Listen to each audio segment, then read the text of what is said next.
This continues to be one of the best under-the-radar storylines in all of college football.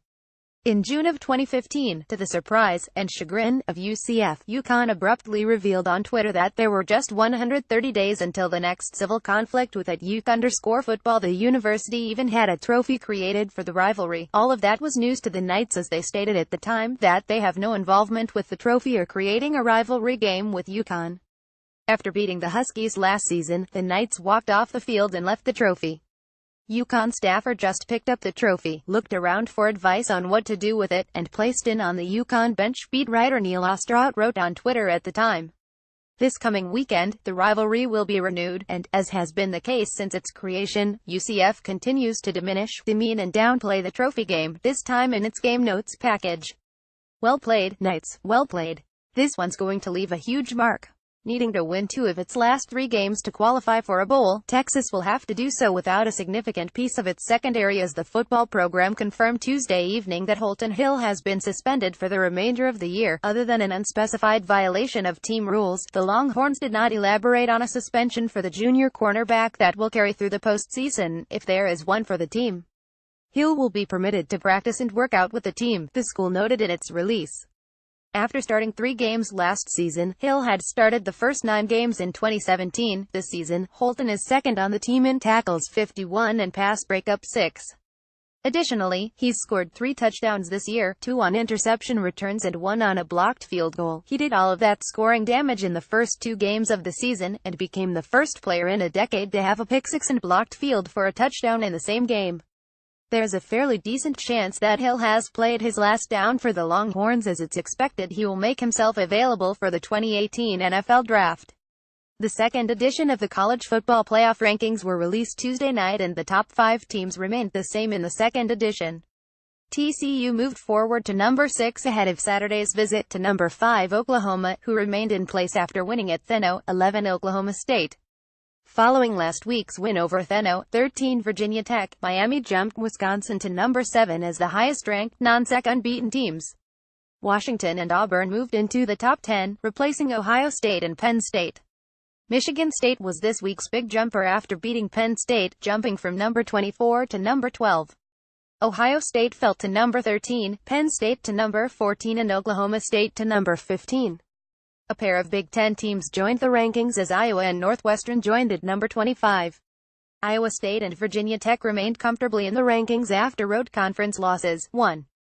Georgia 2, Alabama 3, Notre Dame 4, Clemson 5, Oklahoma 6, TCU 7, Miami 8, Wisconsin 9, Washington 10, Auburn 11, USC 12, Michigan State 13, Ohio State 14, Penn State 15, Oklahoma State 16, Mississippi State 17, Virginia Tech 18, Central Florida 19, Washington State 20, Iowa 21, Iowa State 22, Memphis 23, NC State 24, LSU 25, Northwestern. Though the first 2 rankings have remained static at the top, the Week 3 edition will be sure to change after 3 games pit top 10 teams, and 4 games feature top 20 teams. Number 1 Georgia at number 10 Auburn 3:30 p.m.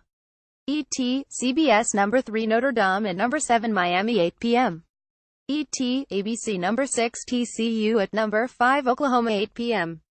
ET, Fox number 2 Alabama at number 16 Mississippi State 7 p.m. ET, ESPN. How bad is the 2017 season for Tennessee's football program? The stench of this season is already starting to damage the 2018, 19 and 20 seasons. The Volunteers suffered a decommitment from offensive tackle pledge Cade Mays, which we normally wouldn't mention except for that A. Mays is rated 5 stars from every major recruiting service, and B. he's from Knoxville. This decision has been one of the hardest decisions I have made in my life, Mays wrote in a tweet announcing his change of mind. I would like to thank Coach Jones, Coach Wells and the rest of the youth staff for everything they have done for me the past 2 years. Many people I have come in contact with at the University of Tennessee have had a tremendous impact on my life. After many talks with God and my family, I have decided to decommit from the University of Tennessee. A member of the class of 2018, Mays originally pledged to his hometown school way back in his sophomore year. To make matters worse, Mays' decision comes on the heels of an unofficial visit to Georgia, with an official visit scheduled for December 15. He'll also visit Clemson, Ohio State and Notre Dame. He is also scheduled to officially visit Tennessee for the Vanderbilt game. FalqueWest notes that Tennessee has suffered 4 decommitments since October. Rivals ranks Tennessee's 2018 class as the 11th best in the country, which sounds good until you realize it's the 3rd best class in the SEC, and Alabama, LSU, and Auburn haven't loaded up yet.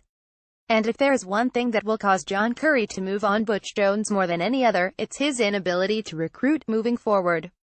With the loss of Mays, that point has now arrived. The latest addition to the days without an arrest tracker is a rather serious one. According to WVEC-TV in Norfolk, Old Dominion's Denzel Williams has been arrested on multiple charges stemming from a November 1 incident involving 2 females. Specifically, the safety is facing 1 count of felony strangulation and 2 counts of misdemeanor simple assault. From the television station's report, officers received a report of an assault at a home in the 1200 block of W 43rd Street around 1 a.m. on November 1. Police got there and talked to a 20-year-old woman and 21-year-old woman who said Williams assaulted both of them.